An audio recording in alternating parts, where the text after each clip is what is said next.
Nigeria's aviation industry has experienced significant growth and development in 2023, but also faced numerous challenges such as inadequate infrastructure, facilities, policy issues, and safety concerns amidst financial instability. Experts say despite these challenges, the industry has the potential to grow and become a major player in the global aviation market. To take a closer look at this, I'm being joined by an aviation analyst. He's also the General Secretary of the Aviation Strategy Roundtable. Did I get that, Mr. Olumide Owayo? Compliments of the season. It's good to have you in the studio. Thank you for having me. Yes. Let me start this way. In your understanding of the sector this year, there's been a lot of developments, both negative and positive, I will say. What would you say, or what are the key activities to you that has shaped that sector for the year 2023? Well, it wasn't as good as 2022, and that's because of the shakeups we had in between what one regime was leaving and the other one was coming in. So there was so much time. The last regime was in a rush to leave, and in leaving, he rushed so many things that later backfired on him. And now the man that has come in is busy clearing to take away all the logs that were left behind, and that is work that has made 2023 not to be as good as what we had in 2022. Also, this year, in the last 3-4 months, we've had 3 runway excursions in Ibadan, the one in Port Harcourt, and the one in Abuja, and how the life of one of the ministers was saved, and we found out that the one in Ibadan in particular, it's an aircraft that was privately owned and that was used for charter, commercial charter, which was not supposed to be, and those are the things that the new regulatory body need to look at and see how they can correct such rogue flights. It's almost impossible. It's not a Nigerian problem alone. If you remember that the footballer that died, who was living in Nice for his club in England, Salah. Salah was put on a private jet aircraft to take him to his new club. That aircraft eventually crashed in the creek, in one of the waters there, and Salah's body was recovered, but the pilot was never recovered. That was also a rogue flight, and it's very common with these private jet owners who have rules and regulations that are not as stringent as they want to use for commercial. So they just underline that and use the private jet to do some commercial flights, which is not supposed to be. And I think that's an area we need to work on. We should not be taking away resources that are supposed to go to registered organizations who are registered to do charter services. And I think that's an area that the NCA need to work on and tackle, so we don't have this rogue flights occurring again, and we don't have such issues that happen at the Ibadan airport. We see the minister trying to, a lot of steps immediately got into office, and one of it is the major shakeup, heads of agencies and all of that. Yes, I'd like you to react to that and what you expect from the new guys on the block. Well, like the mantra of the Mr. President, I think is a renewed hope.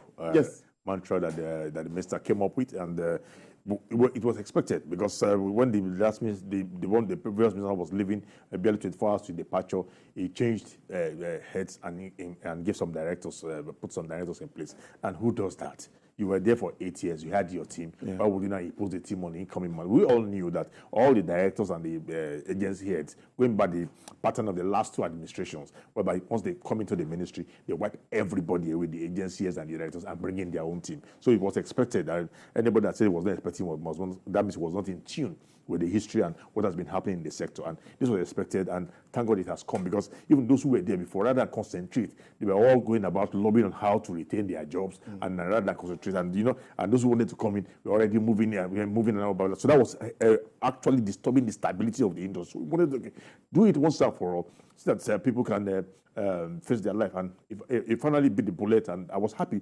I was happy with the appointment of the agency heads. For the first time, we saw that every region was represented. We have the male and for the first time, we had the female MD in FAN, and we had a spread. We had both professionals who have been in the system long, and then brought in some new people from outside the system to join those who were in the system. So there was this blend of professionals and business men and women that can that can strategize and meet with the new renewed hope plan of the government. But for the directors, I have issues. I have issues in the sense that we were expecting a staff audit under Hadi Serika, when he was a minister. He expanded the directorate to bring in more people on board, and put more directors. But to my shock and chagrin, the new Mr.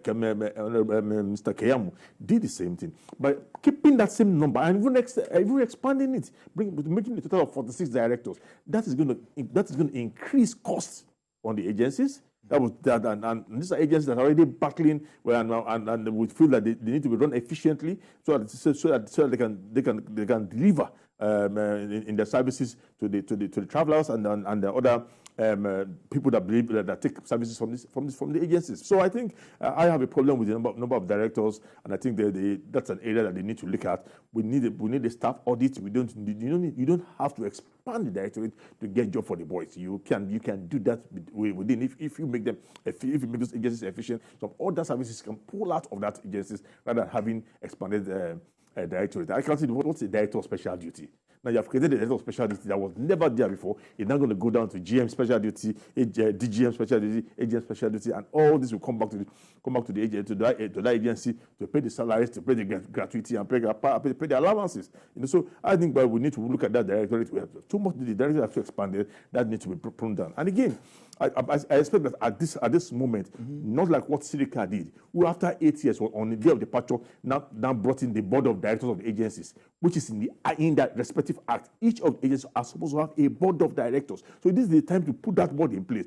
The board is supposed to checkmate the executive and the management of the airlines, management of the agencies themselves. And it is the board that acts as in between and ensure that these agencies are run properly without interference. So we need those boards to be sustained and put in place right now. They're even more important to me than the directors. Interesting. So, but it is for proper planning to address the challenges facing the sector. And some say Keyamo is towing that part, as Mr. Keyamo is looking at proper planning to do that. Now, he also came up with this issue of airlines compensating passengers when there are issues of cancellations and all of that. So I don't know, what would be your reaction to that move? Is that the way to go?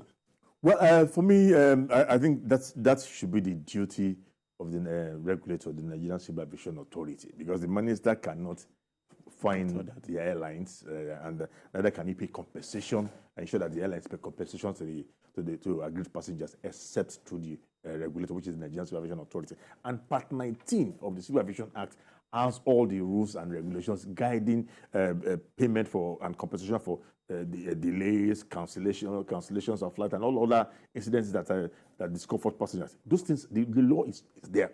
What will have been happening is probably implementation has been quiet, has been silent, and probably the passengers themselves do not know that these are their rights, and I'm not making complaint, because it is one thing for your flight to be cancelled.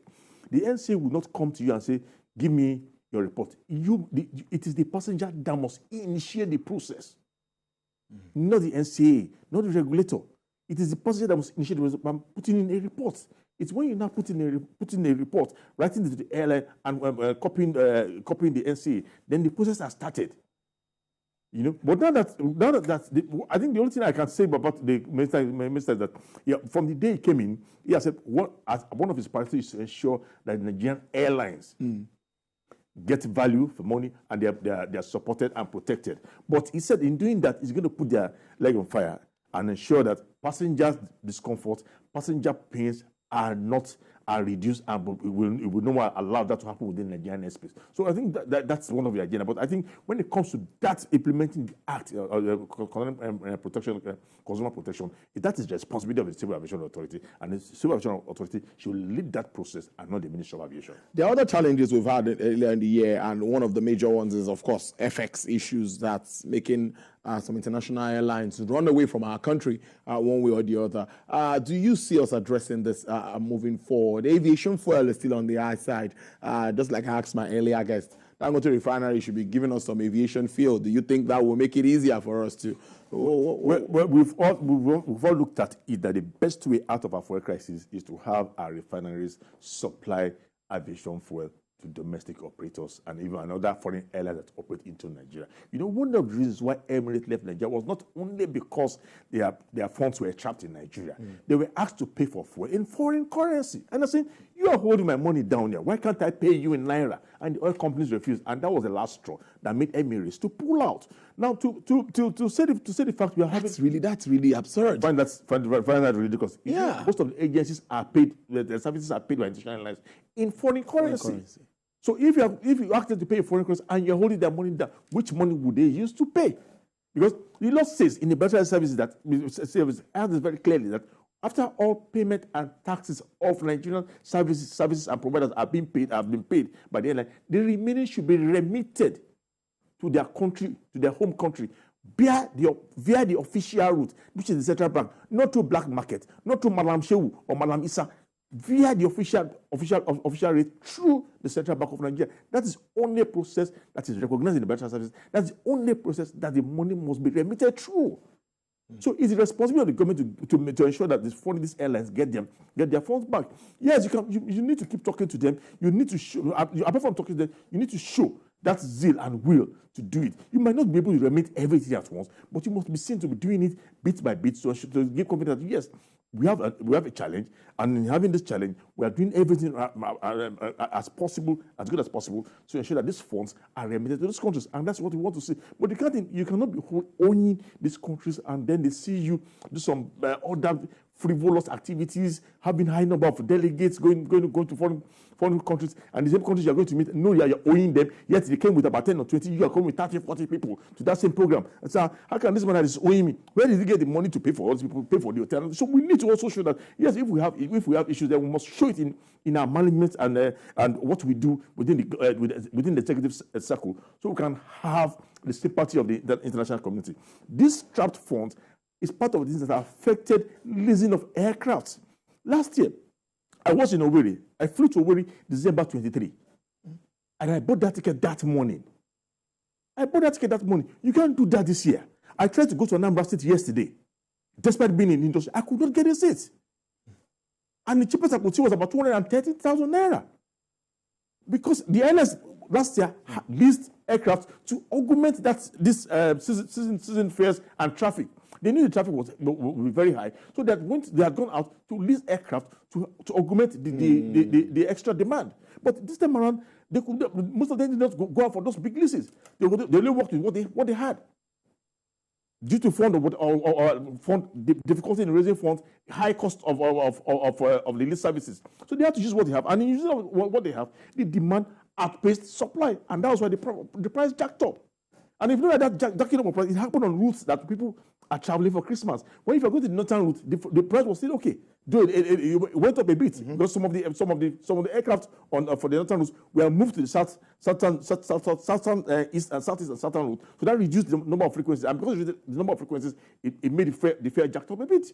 Again, if you look at the international routes, we have not expanded, and the only way we can expand is expand services. The demands are there for people to travel. So it's either your Nigerian operators take the bull by the horn and use that reciprocity in a BASA to operate and put more capacity on international. If you don't do that, what they can then do is to increase the frequencies we are giving to the foreign airlines. And when you increase the frequencies you are giving to the foreign airlines, it is Nigeria that will suffer, because they will now have more money that they would have to remit to their own country. That's not what we want.